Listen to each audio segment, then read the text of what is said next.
आप जानते हैं भगवान शिव को महाकाली के पैरों तले क्यों आना पड़ा था? तो सुनिए।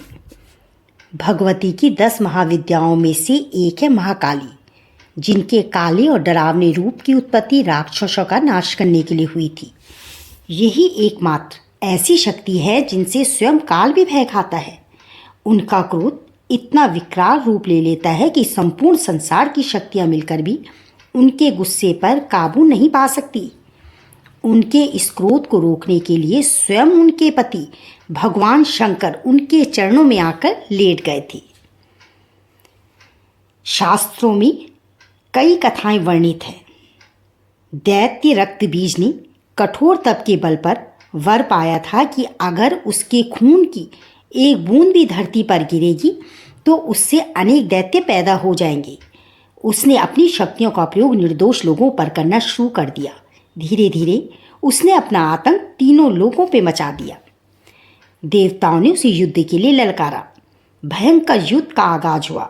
देवता अपनी पूरी शक्ति लगाकर रक्त बीज का नाश करने को तत्पर थे, मगर जैसे ही उसके शरीर की एक भी बूंद धरती पर गिरती, उस एक बूंद से अनेक रक्त बीज पैदा हो जाते। सभी देवता मिलकर महाकाली की शरण में गए। माँ काली असल में सुंदरी रूप भगवती दुर्गा का काला और डरावना रूप है, जिनकी उत्पत्ति राक्षसों को मारने के लिए ही हुई है। महाकाली ने देवताओं की रक्षा के लिए विकराल रूप धारण किया और युद्ध भूमि में प्रवेश कर गई। माँ काली की प्रतिमा देखें तो देखा जा सकता है कि वे विकराल माँ हैं, जिनके हाथ में खप्पर है, लहू टपकता है तो गले में खोपड़ियों की माला है, मगर माँ की आँखें और हृदय से अपने भक्तों के लिए प्रेम की गंगा बहती है।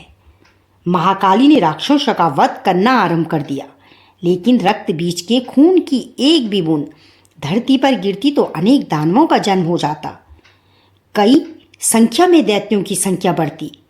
तब माँ ने अपनी जीवा का विस्तार किया। दानवों का एक खून धरती पर गिरने की बजाय उनकी जीवा पर गिरने लगा। वे लाशों के ढेर लगाती गई और उनका खून पीने लगी।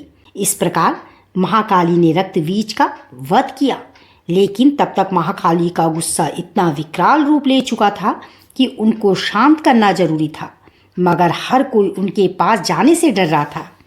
तब सभी देवता भगवान शिव के पास गए और महाकाली को शांत करने के लिए प्रार्थना करने लगे। भगवान शिव ने उनको बहुत प्रकार से शांत करने की कोशिश की। जब सभी प्रयास विफल हो गए तो वे उनके मार्ग में लेट गए। तब उनके चरण भगवान शिव पर पड़े तो वे चिटक गईं और उनका क्रोध शांत हो गया। सचमुच में माँ प्रकृति स्वरूपा है। वास्तव में आदि शक्ति माँ दुर्गा के विविध रूपों का वर्णन मार्कंडेय पुराणों में वर्णित है। माँ सरस्वती, महाकाली, महालक्ष्मी रूपों में माँ दुर्गा का विस्तार है। राधे राधे राधे।